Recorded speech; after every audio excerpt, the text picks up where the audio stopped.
Rean?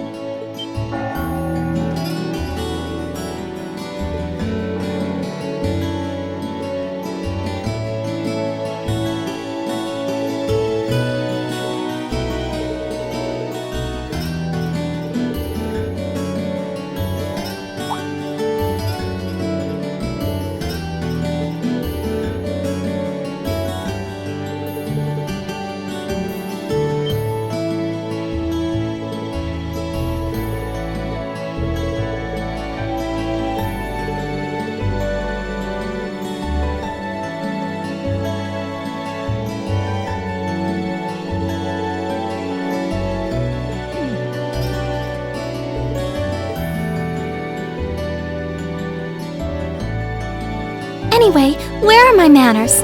Welcome to St. Estrella Girls' School. I hope you'll enjoy your visit. Right this way.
What's in here? It looks like an indoor garden.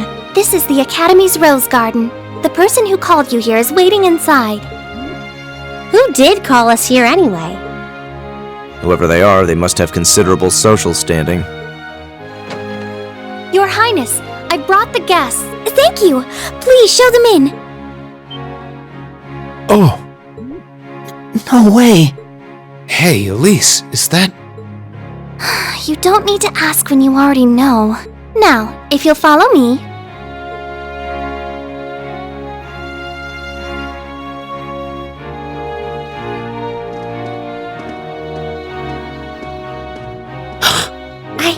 I knew it!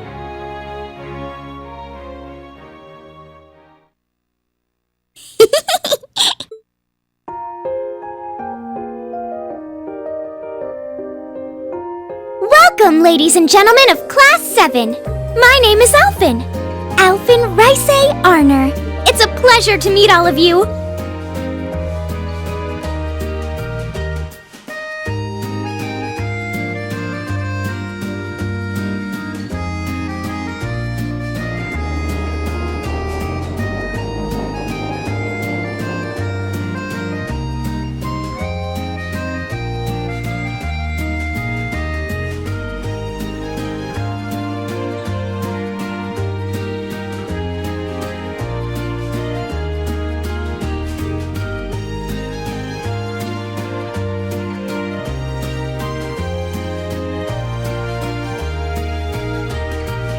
Come on, Elise, cheer up!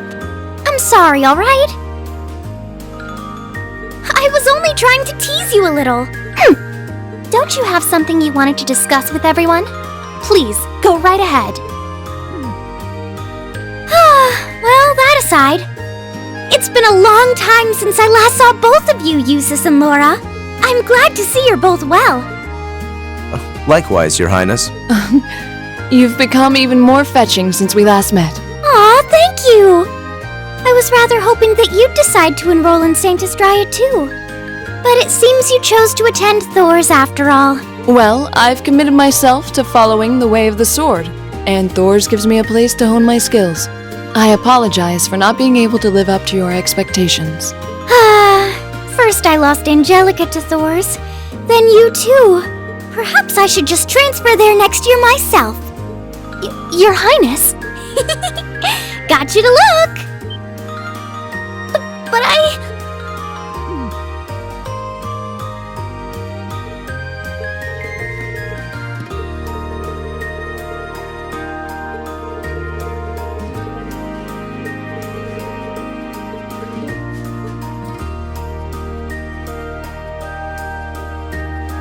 Please don't worry about me. While I still have much to learn before I feel like I deserve my status among the nobility, I've been blessed with wonderful friends, and I'm enjoying life here at the Academy.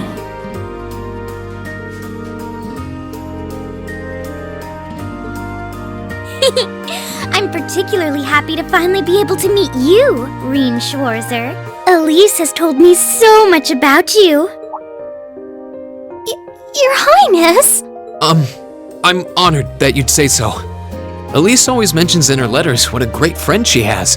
As her brother, I wanted to thank you for that. Rean! Oh, it's so refreshing. You're every bit the person Elise says you are. Perhaps even more so. Huh? Actually, I have a teensy-weensy favor to ask. Do you think I could join Elise in thinking of you as my dear brother as well? What? Your Highness! You see, Elise has spoken of you so often that in my heart, you've already come to feel like family. And now that I've had the opportunity to meet you, I fear I simply can't suppress these feelings any longer. I have 2 brothers already, of course, so I'm sure it won't take long to adjust. I couldn't possibly. I mean... That's enough, Your Highness. Aw, don't be so stingy. Surely it wouldn't hurt to share him with me a little. Anyway, that aside, the reason I called you here today was not to talk with me. There is someone else who would like to meet you. Why? It's not like we're famous. Who do you mean?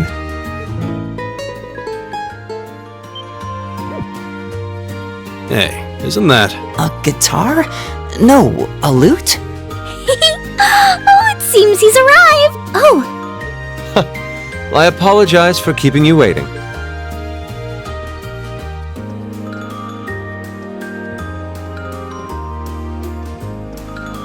it's a pleasure to see you again. And you as well, young lady. I trust everyone here has been making themselves comfortable?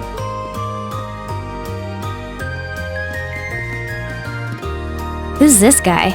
I'm not sure, though I feel like I've seen him somewhere before. I serve as a music instructor in the hallowed halls of this fine academic institution. In truth, I am ever on the hunt for that elusive mayfly we call love. But that might raise eyebrows at a girls' school. But whose pulse would not quicken wandering into this untainted cloister of dew-eyed maidens? Ah, the romance. Could he be? Ow! I think that's quite enough. Any more of that and our guests may start edging toward the exit. Ah, I can always count on you to never miss a beat, my dear sister. Oh, wait. So this is... Whoa! Indeed.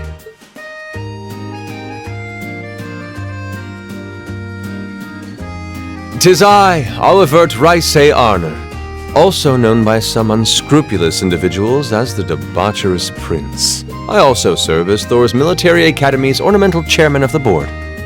It's a pleasure to finally meet you, ladies and gentlemen of Class 7.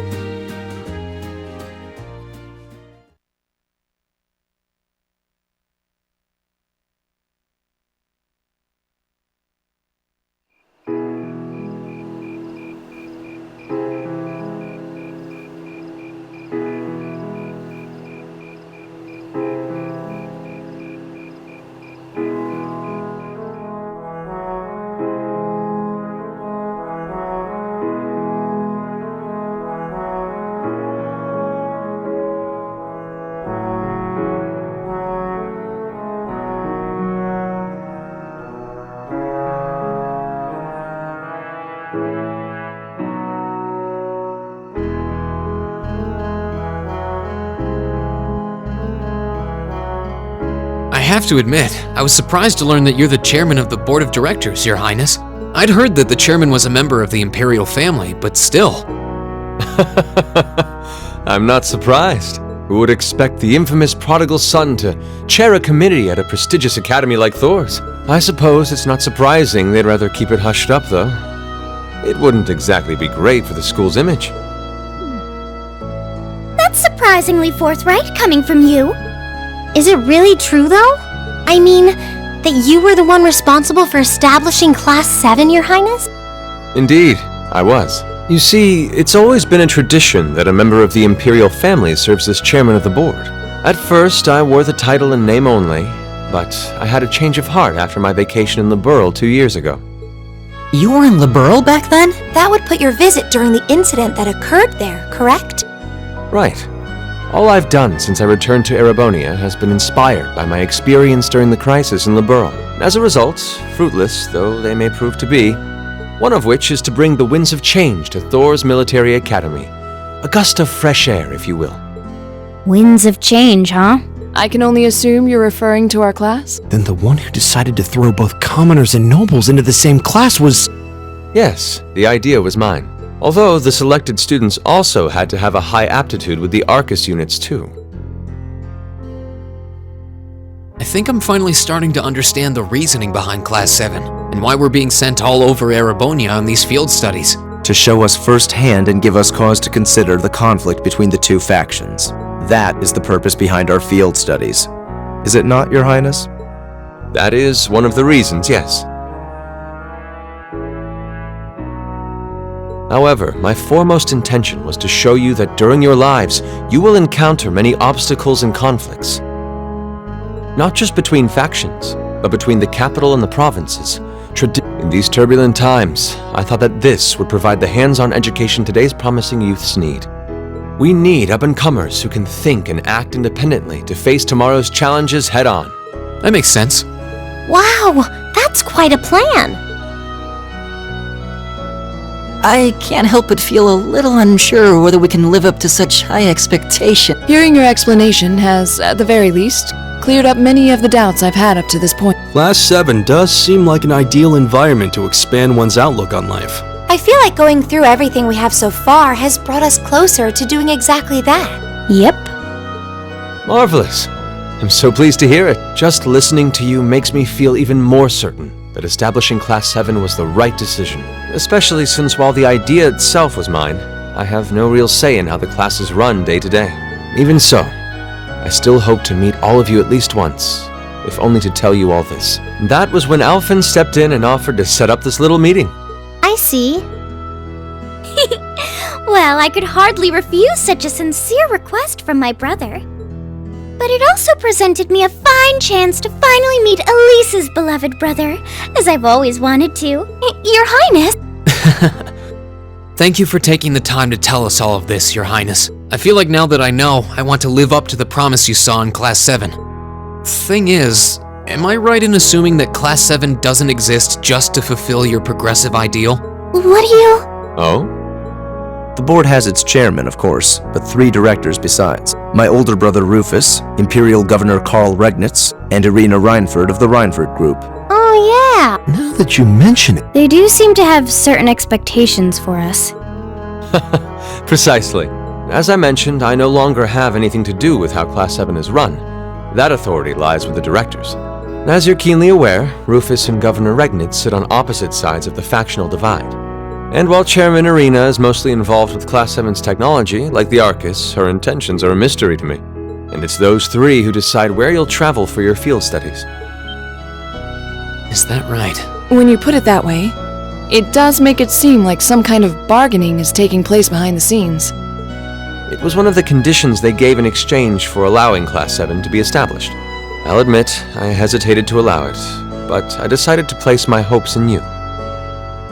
We believed then, as we still do, that one day you all will be a great light that can push back the darkness of this country.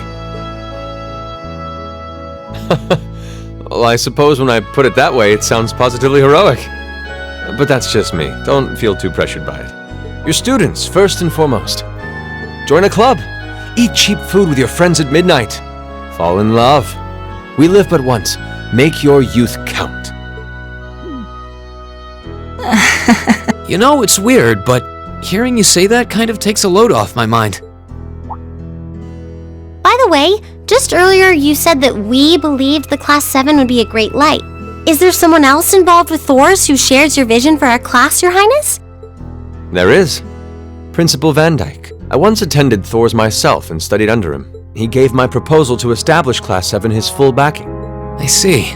He's been particularly considerate toward us ever since we arrived at the Academy. While he has no direct control over the running of the Academy, he does preside over the board meetings. And above all, he's the one who assembled an excellent team to give you first-rate training. An excellent team, you say? Are you referring to Instructor Sarah? Well, she's certainly one of them. Still, coaxing her away from her former line of work certainly played a large part in giving Class 7 a great foundation. She is, after all, one of the strongest people in the Empire, and her experience makes her a natural field leader. Wait, what? Instructor Sarah? One of the strongest people in Erebonia? Exactly what experience might you be referring to? I've even heard rumors of her daring exploits myself. She was known as the Purple Lightning. Doesn't that sound exciting? Wait. Purple Lightning? I knew it. If you two have heard of it, it must be a household name among martial artists. That's right. Though I've just heard it in passing. Ah, that young ace of the Erebonian Bracer Guild, and one of the Empire's most famous bracers. She has a history full of brave feats and dangerous deeds. She was even the youngest bracer to achieve A-rank status. Back then, she was known as the Purple Lightning. Now, you know her simply as your homeroom teacher.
Drinks are on me someday.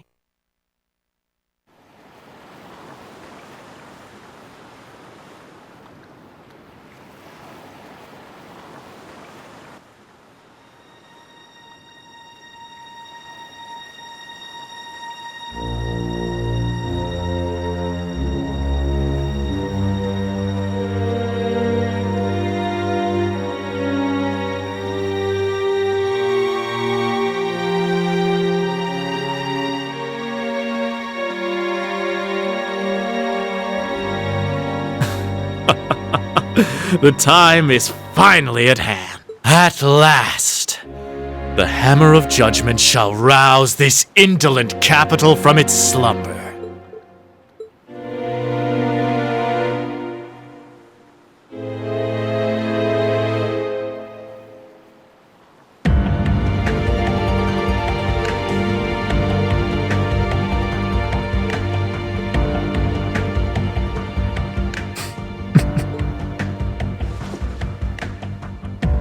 As long as I have this flute, not even the railway military police stand a chance of stopping us. Tomorrow, the people of this land will at last know our name. My dear comrades, I shall be counting on you all